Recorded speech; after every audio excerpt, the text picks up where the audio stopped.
Así que vamos a orar esta mañana para que Dios nos pueda hablar como Dios nos habló anoche. El tiempo está muy limitado, así que vamos a tratar de correr. Señor, te doy gracias en el nombre de Jesús esta mañana por este tiempo y esta oportunidad que tú nos regalas de estar aquí en tu casa. Gracias por la palabra.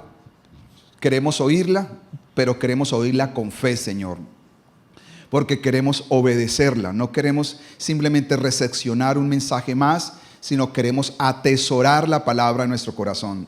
Espíritu Santo, que esta mañana la palabra fluya, tú traigas los pensamientos, las ideas y todo lo que tú nos quieres enseñar en Cristo Jesús.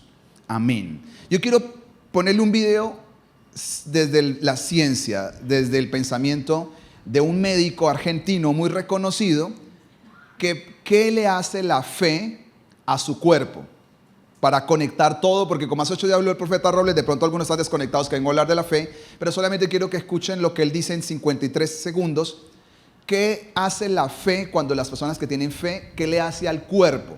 Si se lo hace al cuerpo, se lo hace al alma y se lo hace a todo su ser y a todo en su vida. Así que quiero que lo pongan rápidamente, aunque está un poco, no se ve muy bien, pero bueno.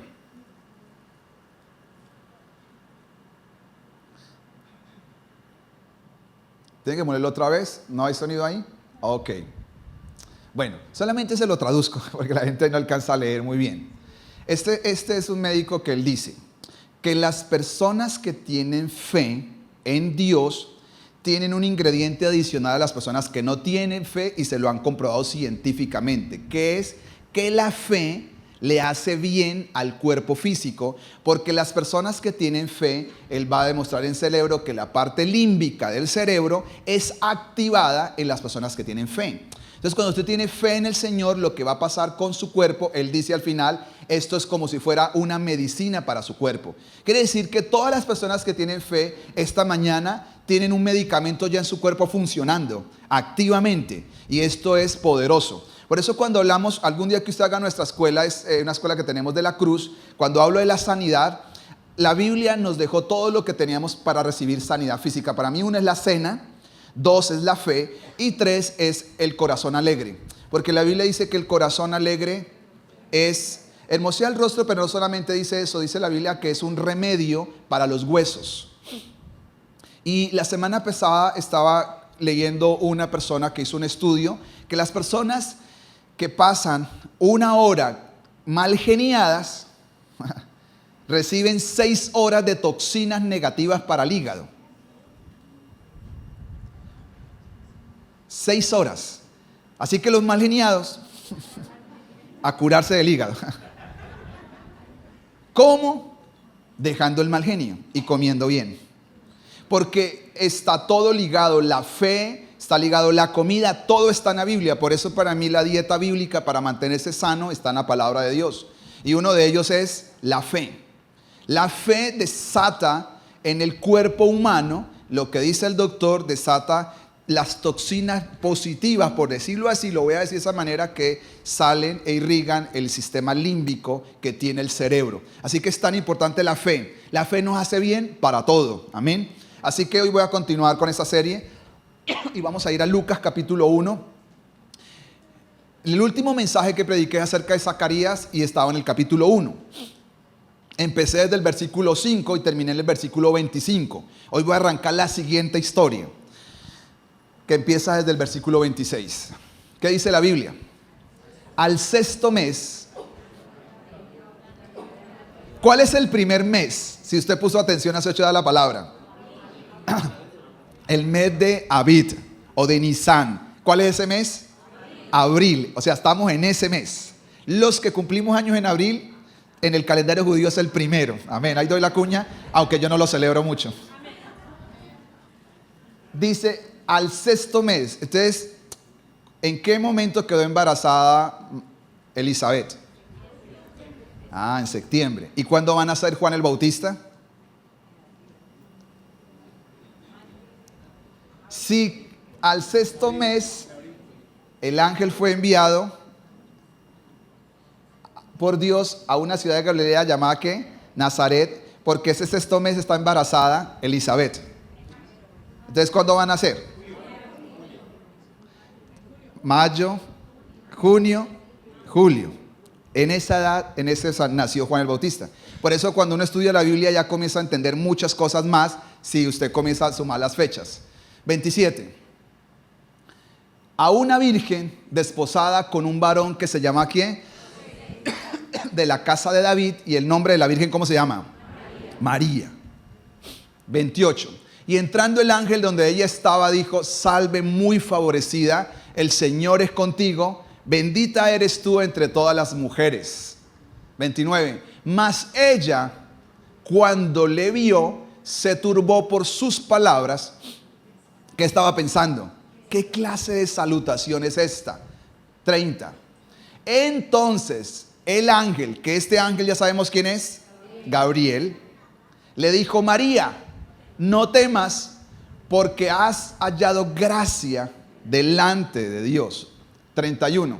Ahora concebirás en tu vientre y darás a luz un hijo y lo llamarás ¿cómo? Jesús. 32. Este será grande, será hijo del Altísimo, y el Señor Dios le dará el trono de David su padre para siempre. Y reinará sobre la casa de Jacob para siempre. ¿Y qué dice la Biblia? Su reino no tendrá fin. Entonces María le dijo: ¿cómo será esto? Pues yo no conozco varón. Ella está haciendo una pregunta, no de incredulidad, ni está cuestionando al ángel, simplemente está diciéndole: yo creo, pero ¿cómo puede suceder esto de manera asombrada? Quiero decirle algo para empezar con María. María, creo que en la Biblia es la mujer más importante que existe. Pero desafortunadamente la religión ha tergiversado el concepto de María. Primero, María no se quedó virgen. Acá es virgen. ¿Cuántos años tiene María? Aproximadamente dicen los estudiosos que puede estar entre 14, 15, máximo tiene 16 años, no tiene más. Y ya estaba ¿qué? Desposada. ¿Qué es desposarse? No. Los judíos no tienen noviazgo y eso será lo mejor, que no hubieran noviazgos. Porque todos los enredos son con los noviazgos. A mí me gusta lo que siempre se ha enseñado de lo primero que yo aprendí en la iglesia cristiana acerca es amistades largas, noviazgos cortos y matrimonios para toda la vida. Entre más corto el noviazgo, mucho mejor. Noviazgos de 4, 5, 6, 7, 8 años, eso ya no hay nada. No me gustan. Nunca le aconsejo a una persona eso. ¿Por qué los judíos no tenían problema casarse a los 18 años? Lo que pasa es que nosotros, la gente todavía tiene 40, 38, 36, se siente sardino. Dice: no, yo todavía estoy joven. Este día me decía una persona: pero es que yo tengo 33, pastor. A mí me da risa porque yo digo: ¿para qué discuto? 33 años en una cultura judía está ya un anciano, considerado anciano. O sea, ya tiene que ser una persona madura, estable. Los judíos se casan a los 18, 17, 19 años. Y desposarse, ¿qué es? Que yo tengo con usted un compromiso de matrimonio. Que pareciera un noviazgo, pero en el noviazgo nuestro, ¿qué es? Probemos y miramos. Si no resulta, saco uno, saco otro y ahí voy ya con 10. En este caso es: sí, yo con usted tengo un compromiso, no nos besamos, no nos tocamos, pero los dos nos vamos a casar. ¿Me está haciendo entender? Entonces María está recibiendo un mensaje de un ángel y le dice: tú vas a tener un hijo. La pregunta es lógica: ¿pero cómo? Ni siquiera tengo un marido. Apenas tengo un compromiso con un hombre que se llama ¿qué? José, pero no más. Es una 14 años, 15 años es lo que va a tener mi hija este año. 15 años yo la veo y digo: es una niña. Pero en estas culturas ya tan maduras, son chicas que a los 12 años o hombres que a los 12 años ya saben una profesión, o los papás comienzan a entrenarlos para que sepan una profesión. De tal manera que para ellos 18, 20 años ya ¿qué es? Una madurez diferente. Para nosotros 18 está apenas tratando de salir apenas. Porque necesitamos cambiar un tema cultural muy fuerte, que para mí más que cultural es espiritual. ¿Cierto? ¿O no es cierto? Amén. Entonces, hasta ahí voy bien. Entonces, ella le hace una pregunta y es: ¿cómo hago yo para tener un hijo? Si yo no tengo esposo, Entonces el ángel le va a dar una respuesta, que eso se trata la enseñanza esta mañana. Porque lo que ella está por hacer es algo imposible, que nunca ha sucedido y nunca volverá a suceder. Lo que el ángel está mandando, el mensaje que Dios le está enviando, es el reto más grande que tal vez un ser humano haya podido recibir. Y uno se sorprende por el tema de abrir las aguas, se sorprende porque se caigan las murallas, pero a mí me sorprende mucho esto, porque esto nunca volvió a suceder, ni nunca más antes había sucedido. Por eso cuando Zacarías, el ángel viene y se le aparece y le dice, pero ¿cómo será esto si yo ya soy viejo y mi esposa es estéril? El ángel lo tomó como un acto de incredulidad. ¿Por qué? Porque ya antes había pasado, ya antes Dios había hecho este mismo milagro en el pasado, pero con María nunca antes. Nunca después una mujer puede salir diciendo que el Espíritu Santo la embarazó. Nunca. Porque esto es un acto único, esto es un milagro único y que se necesita ¿qué? Una fe única para esto. Y estamos hablando de una niña o una joven que para nosotros sería casi que una adolescente de 15, 16 años que está recibiendo uno de los desafíos más grandes. Un hombre que es Dios entrará en ti. ¿Cómo entra la lógica? ¿Cómo me voy a embarazar? ¿Cómo uno se puede embarazar sin que alguien tenga un acto de concepción personal o algo? Un acto de intimidad. ¿Cómo se puede embarazar? Entonces vamos a escuchar la respuesta del ángel.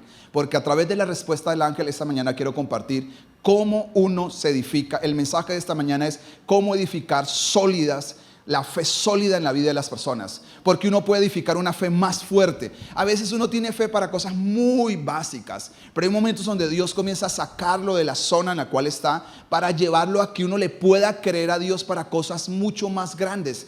Y a través de la enseñanza de este ángel, yo esta mañana quiero compartirle una enseñanza. Quiero compartirle 4 principios de cómo se puede edificar una fe sólida, más fuerte, una fe que vaya avanzando. Yo creo que lo que necesitamos en este tiempo es más fe, y se va a dar cuenta en la palabra. Necesitamos más fe en la iglesia de Dios, porque Dios, dice la Biblia, que no ha cambiado y es el mismo. Pero pareciera que en las iglesias no pasa nada, y me incluyo yo. A veces, aunque vemos muchas cosas de Dios, gente que es tocada, gente que es sanada, gente que es restaurada, yo digo, yo sé que hay más porque yo ya he visto eso. Y yo quiero ver más de Dios, pero para eso que necesitamos elevar nuestra fe. Porque todo lo que vaya a pasar con su vida nunca pasará solamente por venir, necesita fe.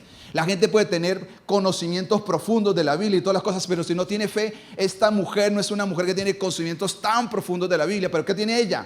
Fe. Ella tiene fe. Yo no sé si se acuerdan de María, otra María que hay en la Biblia, con Marta. 2 hermanos cuando muere Lázaro.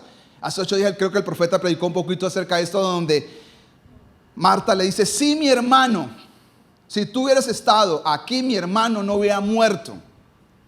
Y le dice Jesús, yo ya te mandé a decir. Y ella, ¿qué le dice? Sí, yo sé que mi hermano resucitará en el día postrero y todas las cosas.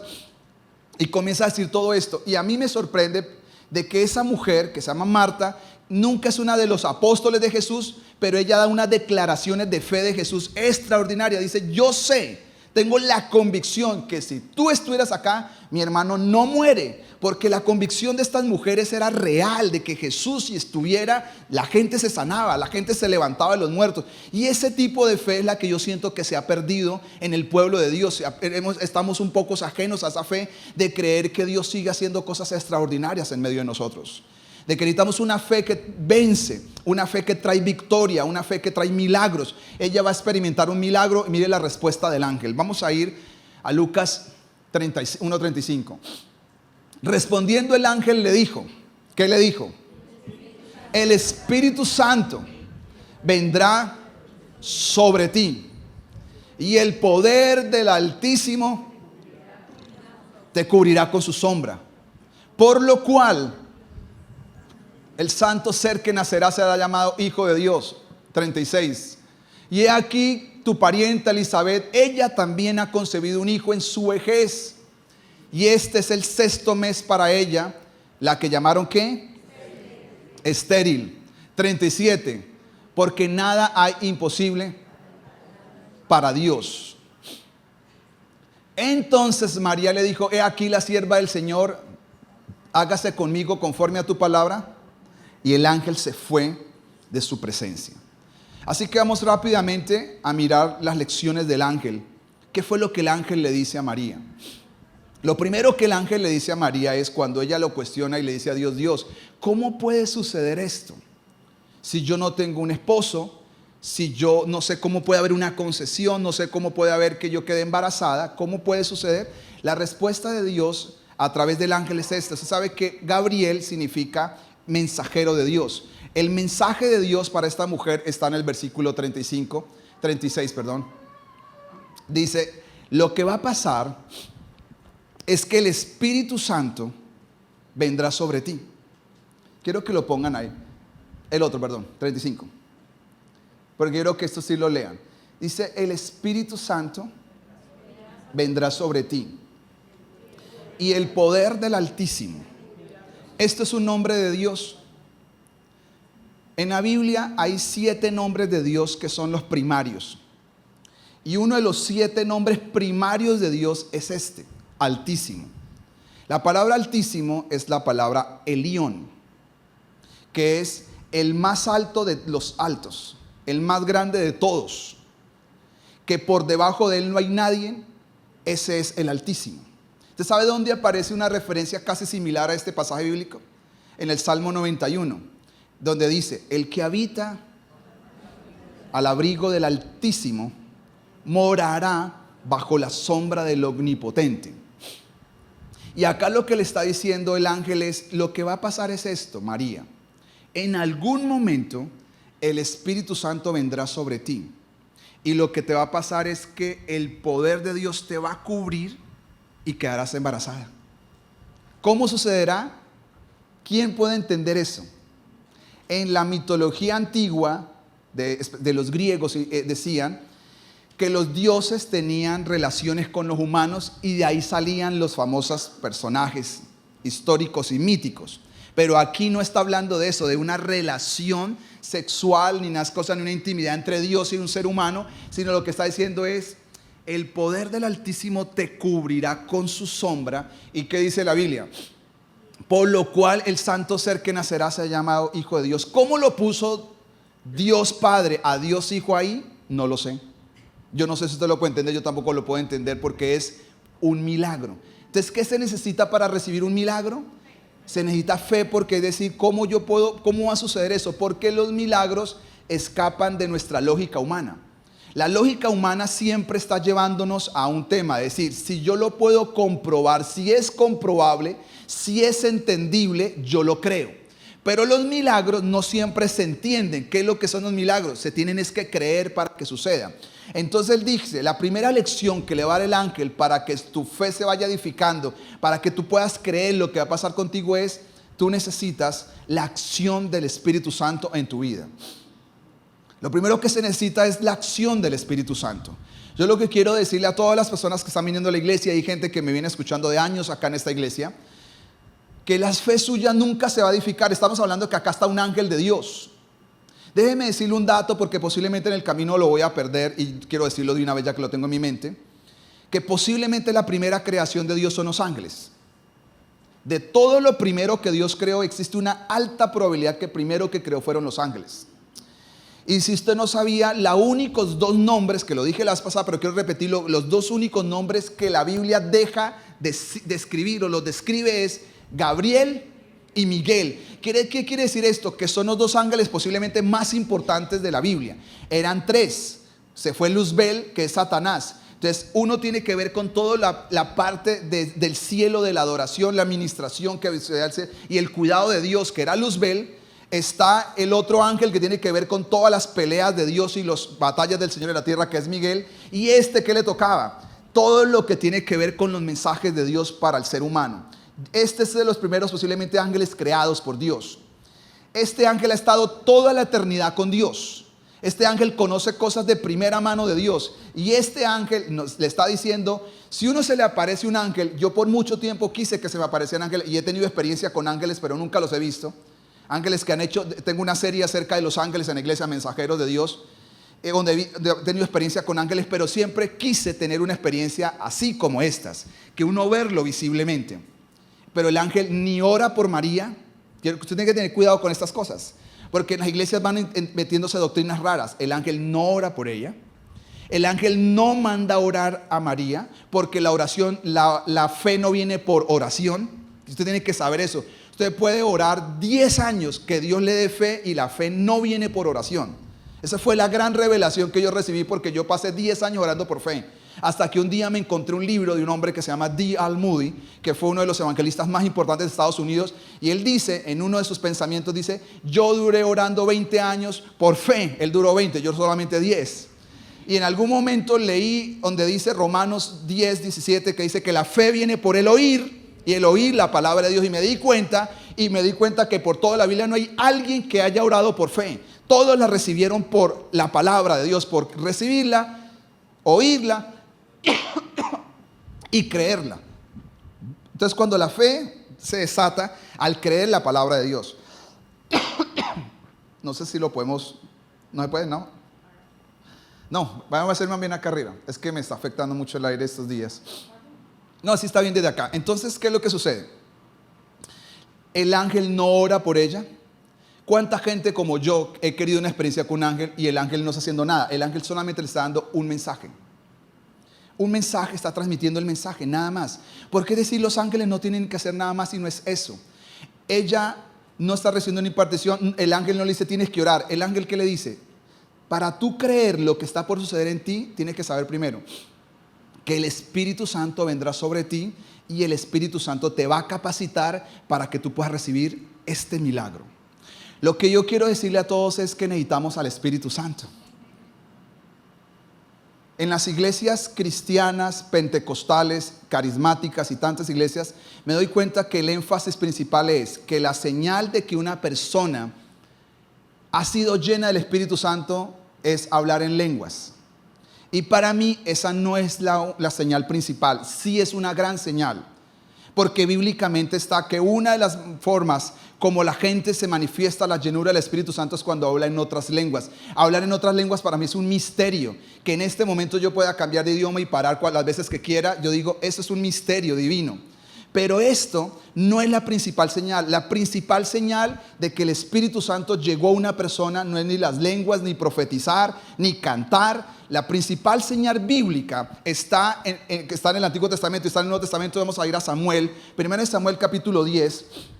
Dice así, está hablando el profeta Samuel con Saúl, un hombre, un joven que en este momento se va a convertir en rey, pero que está lleno de miedos, que está lleno de complejos, de inferioridad. Y dice la palabra, Samuel viene y le dice a él, como profeta, no tengas temor, porque te va a pasar algo.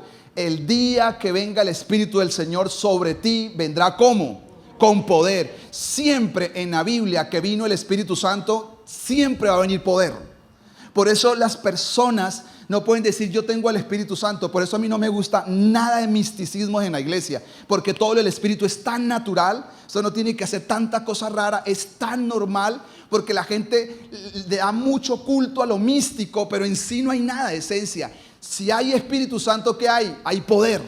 Sí o sí hay poder. Y dice la Biblia, y tú ahí sí profetizarás. ¿Y qué más? Esta es la señal. Tú serás cambiado en otra persona. Tú serás cambiado en otra persona. ¿Y qué dice el versículo 7? Y cuando te haya sucedido estas señales, ¿qué dice?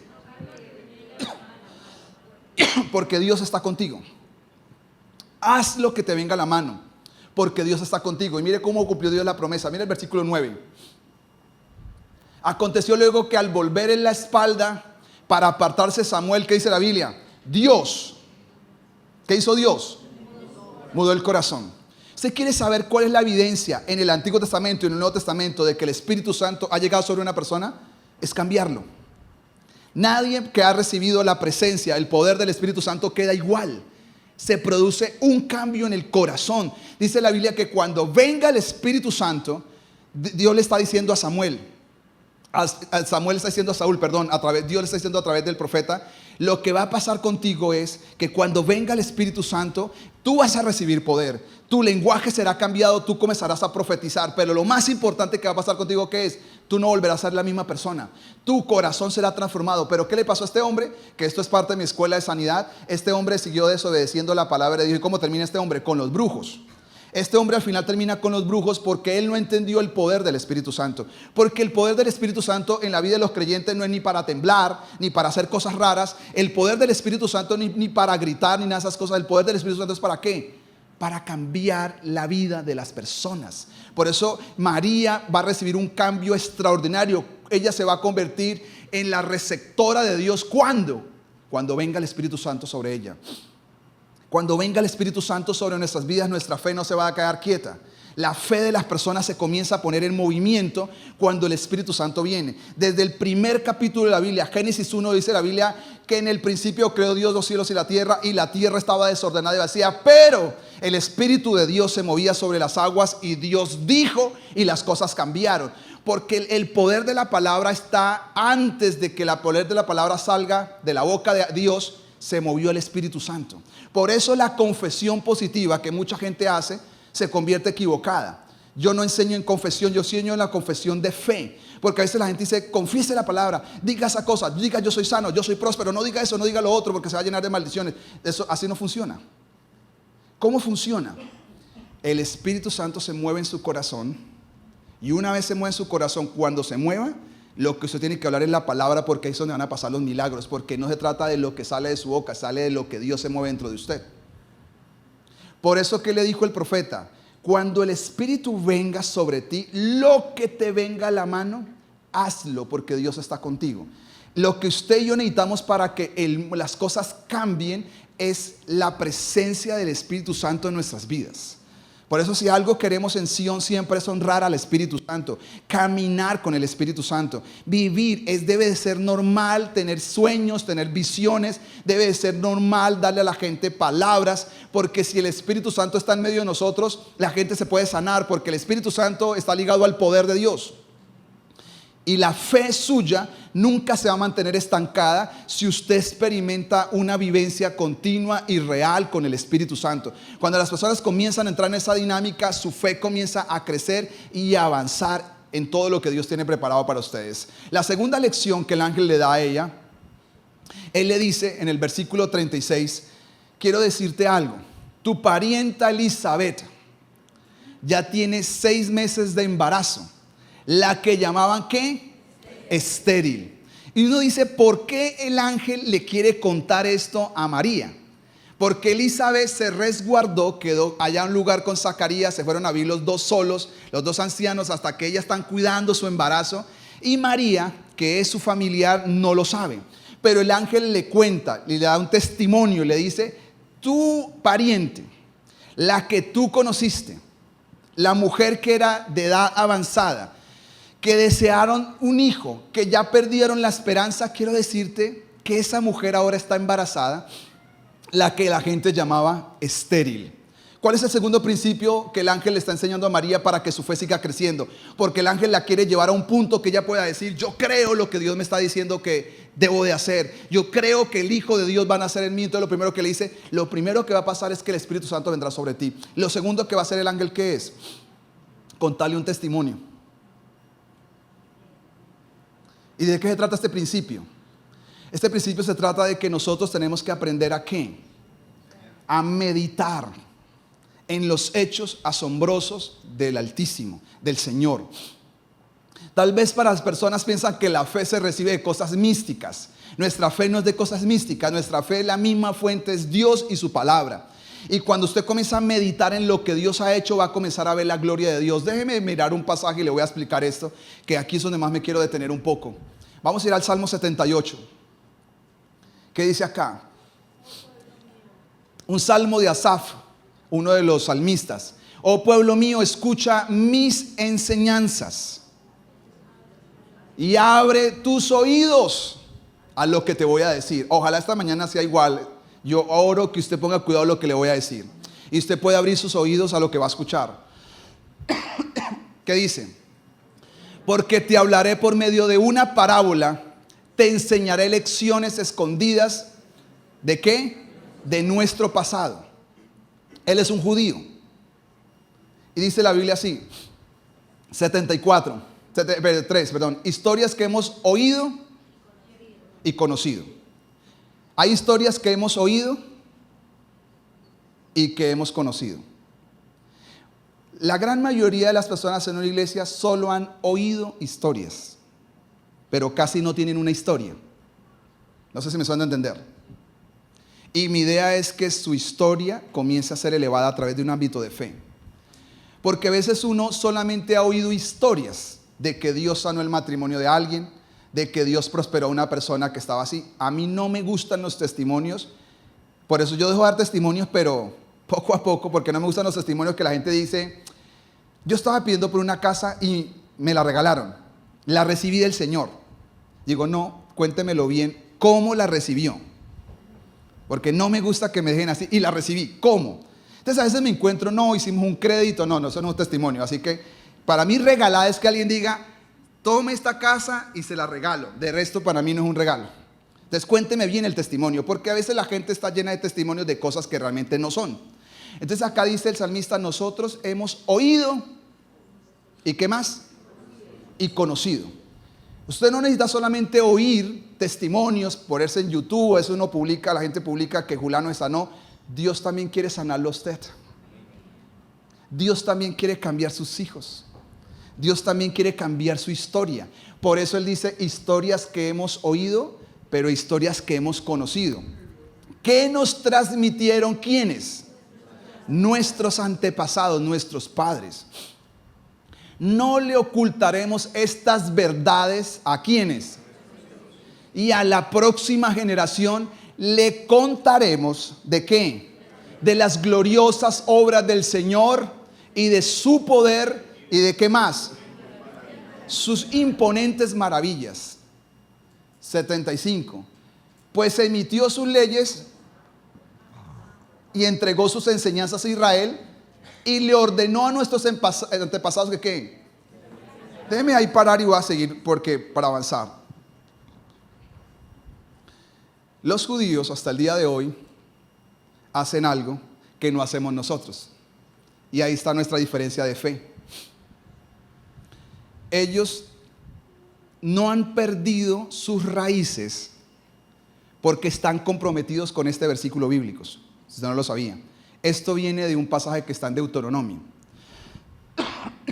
Y es que era una obligación de los papás demostrarle a los hijos y contarles las obras maravillosas del Señor generación tras generación. Entonces, en este momento, en esta reunión, nosotros estamos aquí, pero si nos estuviéramos parados en este momento en Israel, ¿qué va a pasar con la gente que está? No se puede reunir así. ¿Por qué? Porque en este momento están en un fuego cruzado que empezó otra vez.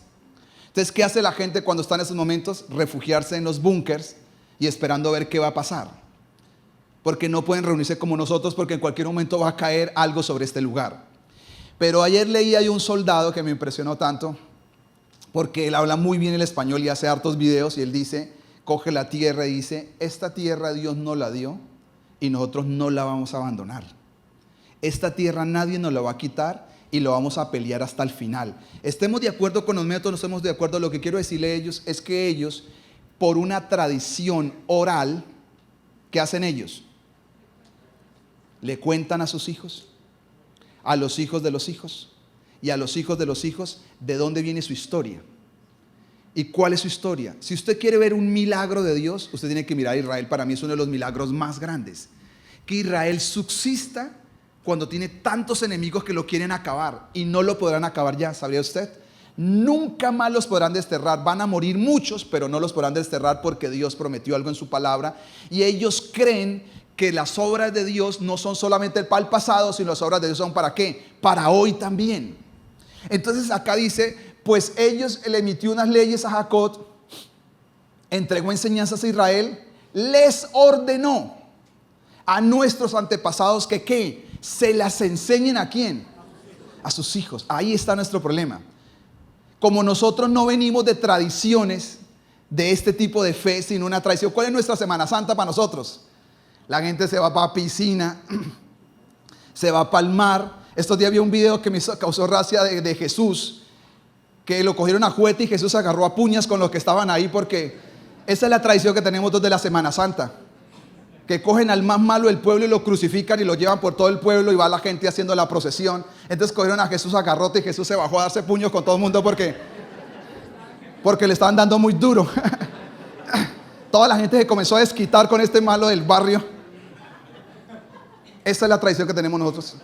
Irse para piscina, irse para la playa. ¿Qué es Semana Santa para muchos? El momento de paseo. Ellos que están haciendo en la Pascua, el momento de consagración. Hacen toda la recreación. Comen el cordero y le dicen a los niños chiquitos, te vamos a contar la historia desde cero, y se la van contando. Vez tras vez, tres veces, le dicen, Dios un día cuando estábamos 430 años en esclavitud, de manera milagrosa Dios vino y trajo un hombre que se llama Moisés. Y Moisés Dios lo usó para abrir el mar rojo y caminamos y comienzan a contarle. Entonces ellos nunca olvidan de qué. Las obras, las maravillas y el poder de Dios. Cuando ellos hacen la fiesta de los tabernáculos lo celebran total. Y todos los viernes del último mes en su casa comen con los hijos. Y todos los viernes van a orar y van a recordar un asunto poderoso del Señor para que nunca olviden la fe. Entonces, por eso la fe en ellos, a pesar de que, ¿cuánta gente se quiere ir del país por los problemas que estamos viviendo? Ellos los están rodeados y los quieren matar. ¿Y qué dicen ellos? No nos vamos del país. ¿Por qué no nos vamos? Porque esta tierra Dios nos la dio y la vamos a defender hasta el final. ¿Por qué esa clase de fe? Esa clase de determinación, porque esa viene inculcada en meditar, en trascender. Y mire lo que dice el versículo 6, porque acá no acaba. Acá donde quiero llegar. Dice, se la enseñará a sus hijos. ¿Qué dice? Para que la siguiente generación la conociera, incluso los niños que no han nacido. Ellos aún, ¿qué dice? A su vez, se la enseñen a sus propios hijos. Para esto, de modo que cada generación, ¿qué es cada generación? La generación se cuentan de 40 años, de 70 años, de 80 o de 100. En este caso es una generación de 40 años. Cada generación que va cambiando, todos vuelvan a ¿qué? Si ponemos este versículo en la Reina Valera, póngalo en la Reina Valera, ¿cómo dice? A fin de que pongan su confianza, su fe en ¿quién? En Dios. Y no se olviden de ¿qué? De las obras de Dios y que guarden sus mandamientos. La razón por la cual hay una transmisión oral de los judíos es ¿para qué? Para que ellos, cuando vengan los momentos difíciles, pongan la confianza en Dios. Segundo, ¿para qué es? Para que no se olviden que Dios no está muerto, que Dios está vivo y sigue obrando. Y tercero, para que guarden los mandamientos. Y lo cuarto, mire para qué. Versículo 8. Entonces, ¿qué dice? ¿Como quiénes? Como sus papás. ¿Cuál es la visión judía? Que cada generación sea mejor que la otra. Y la idea es cortar la rebeldía de los papás. Dice, ¿por qué tienen que transmitir la herencia generación tras generación y contársela a los hijos? Número uno, para que cuando nuestros hijos tengan desafíos, cuando nuestros hijos se tengan que enfrentar a problemas, cuando nuestros hijos no tengan ya la cobertura de los papás, ¿qué hagan ellos? Pongan la confianza en Dios como la pusieron sus padres. Quiere decir que la fe no se impone, pero sí se inspira en las personas. Por eso los papás tenemos que ser, y las mamás, mujeres de fe, porque tenemos que transmitirle a la otra generación qué es caminar con Dios. Dice, para que no olviden que las obras del Señor. Tercero, para que guarden los mandamientos. Y cuarto, para que quebranten la maldición de padres rebeldes y la nueva generación sea diferente. Por eso necesitamos meditar en los hechos asombrosos de Dios para nunca olvidarnos de cómo se construye nuestra fe.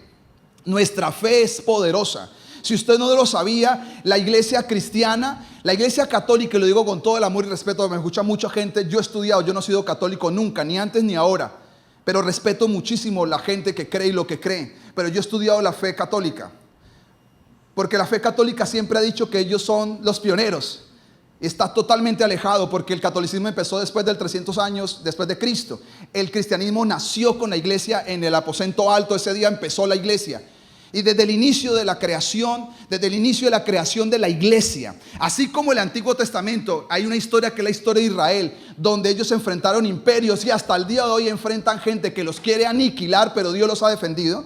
Quiero decirle que nosotros, que somos la iglesia de Cristo, también tenemos una historia. La iglesia primitiva tuvo que enfrentarse a los Nerones y a los emperadores más malos que ha existido en la historia, Trajano, Domiciano y toda esta gente. Uno de ellos, de estos Nerones, que era feliz paseando por su carro en medio de todo el lugar que hay en Roma y poniendo a quemar personas en vasijas de aceite. Y él paseaba viendo cómo la gente se quemaba porque eran antorchas que ardían para mantener iluminado todo el parque que manejaba en Roma. Y cuando se enloqueció, dijo: los que tienen que caer ahí son los cristianos. Pero aún así, 2000 años después, seguimos la iglesia creciendo en el mundo. ¿Qué quiere decir eso? Nuestra fe permanece. Hemos vencido imperios, hemos vencido gente, hemos vencido lo que usted no se imagina. Gente que ha querido acabar, ateos, agnósticos, han salido de todos, pero no ha podido parar. ¿Por qué?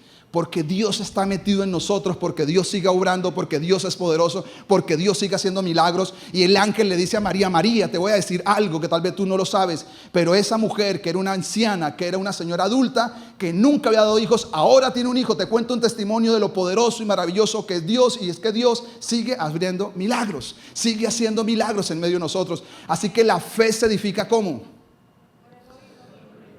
Por oír las obras de Dios. Necesitamos volver a contársela a nuestros hijos.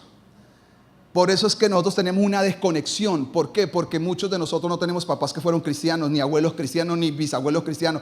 Muchos de nosotros empezó el cristianismo con nosotros. Pero ¿cuál es nuestra tarea? De ir para abajo, crear unas nuevas generaciones. Unas generaciones que crean en Dios, que caminen en Dios, que vean la gloria de Dios. Nunca olviden las obras del Señor. Para que cuando ellos ya no nos tengan a nosotros, puedan poner su confianza también en Dios como la pusimos nosotros. Muchos de nuestros hijos, si no nos tuvieran a nosotros, se morirían, porque no están listos para enfrentar el mundo. ¿Por qué? Porque ellos no tienen su propia fe. Ellos tienen solamente en este momento la fe de sus papás. Pero necesitamos comenzar a inspirar, a desafiar y a que nuestros hijos crezcan en una nueva generación para crear una fe sólida. Por eso es que yo creo que no pasan muchos milagros en las iglesias. ¿Por qué no pasan? Porque hemos olvidado las obras del Señor y creemos que esas son cosas del pasado. Dios no está muerto, sigue vivo. Y la tercera lección del ángel, ¿cuál es? Versículo 37. ¿Qué dice él? Porque nada hay imposible. ¿Para quién? Léalo otra vez. ¿Qué es nada? Escriba para usted qué es nada. Cuando hay una diferencia entre una biografía y una autobiografía. Posiblemente la gran mayoría lo sabe, posiblemente otra gente no lo sabe. Una autobiografía es cuando la persona en vida decide escribir acerca de él mismo y dejar sus memorias. Una biografía es que una persona en vida o muerta, alguien quiere hacer una biografía acerca de él, se acerca a la persona o se acerca a las personas más cercanas a esa persona para preguntarles acerca de la vida de esa persona. Datos, esto, dónde nació, qué comía, qué le gustaba, bueno, y qué es lo que hizo. Cuando el ángel le dice a María que piense en los milagros del Señor, le está diciendo: vaya y mire a la autobiografía de Dios. Lo que tal vez usted no sabe, que la Biblia es una autobiografía de quién es Dios. Porque Él cuenta su historia desde el inicio. Por eso la Biblia empieza diciendo: en el principio estaba Dios. Y Dios creó el cielo y la tierra. ¿Quién está contando esa historia? Aparentemente parece que Moisés escribió ese libro, pero ese libro está escrito inspirado ¿por quién? Por el Espíritu Santo de Dios. Quiere decir que la Biblia es una autobiografía de las obras, de las maravillas, de las enseñanzas, del pensamiento y de la voluntad de Dios. Pero aquí hay un acto que biográfico, no autobiográfico. Un ángel que ha estado con Dios desde la eternidad, que posiblemente fue el primero de la creación de Dios. Porque yo creo que es el primero, porque es el que más aparece de todos los ángeles en la Biblia. Posiblemente fue el primero, no sé si el segundo, pero fue de las primeras creaciones de Dios. Ha estado con Dios toda la eternidad. Como alguien que está cerca de Dios le dice a María una cosa. Te voy a decir una cosa, María. ¿Se acuerda lo que le dijo este ángel a Zacarías? Zacarías, yo estoy delante de Dios. El que te viene a hablar soy yo estoy delante de Dios. Ahora este hombre no le dice eso con esas palabras, pero le está diciendo, mire María, yo te voy a decir algo. Yo conozco a Dios desde siempre, desde que yo fui creado. ¿Tú conoces una parte de la historia? Yo conozco toda la historia desde el momento que la creación fue hecha. Porque dice el libro de Job que los ángeles ayudaron a la creación. Es más, el libro de Deuteronomio dice, para que usted vaya conociendo el mundo de los ángeles, que Colombia tiene un ángel principal asignado para todo Colombia. Cuando Dios delineó el mundo, dice la Biblia en Deuteronomio, asignó sus ángeles a cada país. Por eso este país, si usted mira toda la cartografía, que ya lo he explicado en Colombia, acá en la iglesia, toda la cartografía es una paloma. Si usted lo dibuja, un ala queda para la Guajira, los pies quedan para el Amazonas, es un ala, es la cartografía de Colombia. Colombia significa la tierra de Colón. Colón significa la tierra de la paloma. Ese es el diseño y Dios puso acá un ángel para eso. Pero ¿qué va a hacer Satanás? Va a mandar un ángel de destrucción. Por eso Colombia ha luchado tanto con la violencia y con la muerte, porque hay una pelea en el mundo espiritual de los ángeles, para que sepa un poquito de los ángeles. Entonces este ángel que ha estado con Dios siempre le dice algo de primera mano. Yo conozco esto del autor, que es que Dios nada le queda imposible. Nada. Yo lo he visto. Nosotros conocemos una partecita de la historia. Nosotros conocemos nuestra historia pequeñita. Pero este ángel ha estado siempre, desde que Dios lo creó, y le dice a María, nada es imposible para Dios. Nada es imposible para Dios. Entonces, la tercera lección del ángel para edificar la fe, ¿qué es? Usted y yo tenemos que poner la confianza en el carácter poderoso, en la grandeza de Dios. Ahí es donde la fe comienza a crecer. Los milagros, esto es lo que estoy tratando de ir creciendo. Yo he visto cosas, muchas de Dios. De gente que se ha sanado de cáncer, gente que se ha sanado de SIDA. El domingo pasado vi una persona que se acercó al final y me dijo, Dios me tocó por una palabra que di acerca de una persona que tiene problemas en sus ovarios. La vez pasada también otra persona se me acercó y me dijo, la vez pasada otra persona se me acercó, me mandó un mensaje desde Estados Unidos, decir lo que usted dijo, una palabra al final de terminar sus servicios para mí. Y eso me pasa continuamente. Pero yo creo que hay más. Yo creo que hay más. Yo creo que llegará un momento donde la tierra colapsará tanto en su salud, porque las enfermedades aumentarán, que la iglesia será un lugar de sanidad. Y por eso yo estoy pidiéndole a Dios que me ayude a crecer en la fe, porque yo creo que la gente vendrá en los tiempos de adoración, por eso exigimos tanto cosas. La gloria de Dios vendrá y en el ambiente de gloria las extremidades pueden aparecer. Los cuerpos se pueden sanar sin tanto misterio, sin tanta misticismo ni nada de esas cosas. Simplemente no es por la imposición de manos de un hombre, sino ¿por qué? Por la gloria de Dios que está en el lugar. Pero para eso hay gente que tiene que tener fe. Yo creo que en un ambiente de crisis financiera, Dios puede hacer que las personas prosperen por un ámbito de fe. Que en medio de que la gente no se quiere casar y se quiere más bien divorciar, que este lugar se llene de matrimonios. ¿Usted sabe cuando hacemos otras reuniones de matrimonios? Es la más grande de todas las reuniones de la iglesia, podría ser. Acá vienen más de 200 matrimonios, jóvenes y adultos, pero sobre todo jóvenes. Y yo digo gloria a Dios, porque en medio de que la gente no se quiere casar, acá hay gente que sí se quiere casar y quiere vivir, porque eso es las obras de Dios, el poder de Dios. Tal vez uno se acostumbre y no lo puede asimilar, pero lo que acá dice este pasaje es, para Dios no hay nada imposible. Y yo quiero creer eso. Yo quiero creer eso, que para Dios no hay nada imposible, que Dios puede cambiar Colombia, que Dios puede cambiar Neiva. Cuando yo vine a venir a Neiva, yo tuve una resistencia muy fuerte por Neiva. Yo no quería volver a Neiva. Pero una cosa que me tiene acá en Neiva es decirle: Señor, yo creo, Señor Jesucristo, que tú puedes cambiar la historia de esta ciudad, que tú puedes cambiar el ambiente de esta ciudad, sea calurosa y lo que sea, pero ese mismo calor sea la presencia de Dios en esta ciudad, que Dios pueda hacer cosas maravillosas, que Dios pueda levantar. Parece imposible, pero eso se trata. Para Dios no hay nada imposible.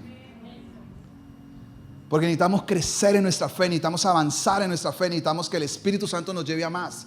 Y para eso necesitamos que esa fe vaya avanzando. Y lo último, con esto termino, versículo 38. Esta no es la lección del ángel, pero es una lección en la fe. Entonces María le dijo, ¿qué al ángel? He aquí tu sierva del Señor. Hágase conmigo conforme a la palabra, a tu palabra. ¿Y qué dice la Biblia? Y el ángel se fue de su presencia. Le voy a decir cosas de María que usted tiene que entender para este pedacito. Este es el remate de la fe.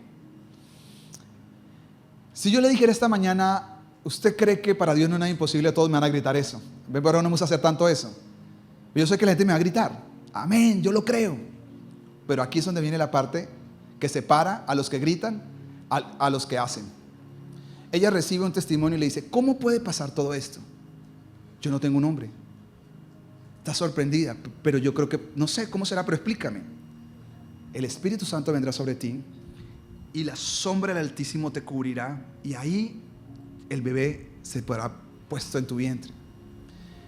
Pero tienes que saber, además de eso, que si tú piensas de tu prima Elizabeth, que nunca ha tenido hijos, quiero contarte que ya lleva 6 meses de embarazada. ¿Qué pasa con eso? La fe va creciendo. Y al final te quiero decir algo. Para Dios no hay nada imposible. Yo lo conozco, yo lo he visto. Él me ha enviado a tantas misiones y yo he visto desbaratar ejércitos. Yo he visto cómo se han caído imperios. Yo he visto cómo Dios ha hecho milagros, ha resucitado muertos. Para Dios no hay nada imposible. Entonces María cierra ¿cómo? Y aquí es donde se separa los unos de los otros. María tiene 3 problemas. Es joven, es pobre. ¿Por qué sabemos que es pobre? Cuando fueron a presentar a Jesucristo, lo presentaron con palomos y no lo presentaron con cordero, porque la ofrenda de los pobres era los palomos. Ellos no tenían plata, no tuvieron un lugar para tenerlo dignamente. Ellos eran pobres, pero además de eso tenían un problema muy grande y era mujer. Las mujeres no eran escuchadas en este tiempo. Entonces cuando ella le dice, Señor, yo acepto y creo que eso va a pasar, ahí viene el 4 principio. Ella va a hacer algo que se llama tomar riesgos. Nunca la fe se desatará hasta que usted no tome riesgos, porque no será, simplemente será algo muy bonito. Yo puedo contarle y podemos contar, y eso es lo que hemos hecho en la iglesia cristiana. Contamos cómo los ángeles cuidaron, cómo cuando Daniel entró en el foso de los leones, el Señor lo guardó, cómo cuando estos fueron al horno de fuego, Dios los guardó. Cómo contamos y contamos la historia y es bonita. Pero el problema es cuando nos toca a nosotros creer. Ella estaba dispuesta a arriesgar todo. ¿Qué es todo? Que el novio la dejara. Sabe que el novio la quería dejar, ¿no? Si no interviene un ángel directamente, el mismo Gabriel fue y le dijo al esposo, no la dejes, si es de verdad que es del Espíritu Santo. Aún cuando Jesús tenía 33 años le decían hijo de fornicación, porque nunca le creyeron la historia a María que ella fue embarazada por el Espíritu Santo. Si usted no lo sabía, hasta el día de hoy no se la han creído los judíos, que ella fue embarazada por el Espíritu Santo. Pero ella estuvo dispuesto a asumir ¿qué? El riesgo de quedarse sola, de recibir los señalamientos de los seres humanos, pero le creyó a la palabra a Dios. ¿Y qué sucedió? Pues usted ya conoce la historia, Jesús vino. Por eso una de las fe más violentas que hay en la Biblia es la de esta mujer, porque ella estuvo dispuesto a ser muerta porque la mujer, si José la quiere divulgar y la expone, la van a matar a piedra por ser mujer y por haber adulterado. Ella que dijo, no me importa, si me toca morir, este va a ser el final, pero yo voy a obedecer la palabra. ¿Qué es lo que sucede? La fe se edifica cuando la gente asume riesgos. Cuando se dice, Señor, yo tengo que creer para eso, yo tengo que avanzar en esto. No me puedo quedar toda la vida contemplando, declarando y haciendo un montón de cosas. Las iglesias que declaran y declaramos que Colombia es nuevo y declaramos que me sano y un montón de cosas de declaraciones, pero no las creemos. Necesitamos creerlas. Necesitamos creer que realmente para Dios no es nada imposible. Necesitamos creer que Dios es maravilloso. Necesitamos creer, usted dirá, no, pastor, usted no conoce a mi esposo, es el peor de todos. Para Dios no hay nada imposible. Porque eso lo escucho continuamente. Dice, pastor, es de verdad, yo sé que hay muchos milagros, pero es que el mío sí ese sí es un milagro. ¿Qué más milagro es este? ¿Qué otro milagro usted puede ver en la Biblia más grande que un hombre se ha puesto en el vientre sin un acto de intimidad? La gente dice, no, pues que la situación en Colombia es muy difícil. Yo no leo por dónde. Claro, es real la situación, pero yo creo que Dios nos puede abrir nosotros el mar aún y poder caminar en tierra seca, dice la Biblia.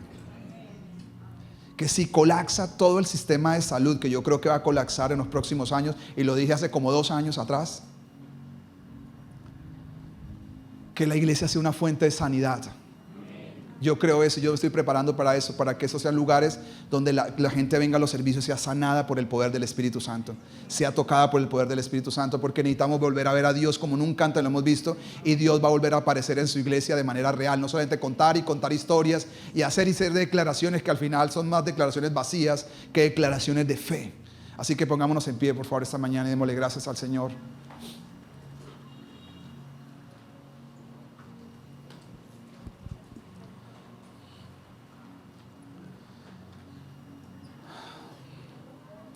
¿Podría hacer usted esa oración de María? Haz conmigo conforme a tu palabra. ¿Sí le gusta hacer esa oración a usted? Sí, Señor, yo quiero creer. Yo quiero creer. Haz conmigo. Póngame el versículo 38, por favor. Porque tenemos que ir a recoger a los niños. ¿Qué dice? He aquí tu sierva del Señor. Hágase conmigo. Señor, gracias te damos esta mañana. Señor, levanta nuestra fe. Haz con nosotros conforme a tu palabra, Señor. La palabra, Señor, nos va a llevar a lugares donde nunca pensamos estar, Señor. La palabra nos va a llevar, Señor, a tocar vidas que nunca pensamos tocar. A ver milagros que nunca en nuestra vida se pasaron por nuestra mente, Señor. Nosotros extendemos el brazo de la fe, Señor. Y a través de la fe queremos tomar la perspectiva del cielo. La perspectiva del cielo es que para Dios no hay nada imposible. Señor, yo quiero tener esa visión que los ángeles ven de ti. Ellos perciben en el cielo que para ti no hay nada imposible. Ayúdame y ayúdanos a todos los que estamos aquí esta mañana a vencer todos esos pensamientos incrédulos, esos pensamientos llenos, Señor, de obstinación. Solamente pensamos que lo que razonable, eso es lo que creemos. Ayúdanos a liberar la mente y a creer desde el Espíritu en que para Dios no hay nada imposible, Señor. Gracias esta mañana, bendigo a este pueblo, Señor, y oro que este pueblo comience a ver la gloria de Dios, que en ellos se desaten milagros, que ellos se desaten provisiones, protección divina, Señor, que los ángeles actúen a favor de tu pueblo, Señor. Padre, que para nosotros sea normal caminar en lo sobrenatural, Señor, en el nombre de Jesús. Padre, gracias esta mañana. La paz de Cristo se quede con cada persona. Amén y amén. Denle un aplauso al Señor esta mañana. A Dios la gloria.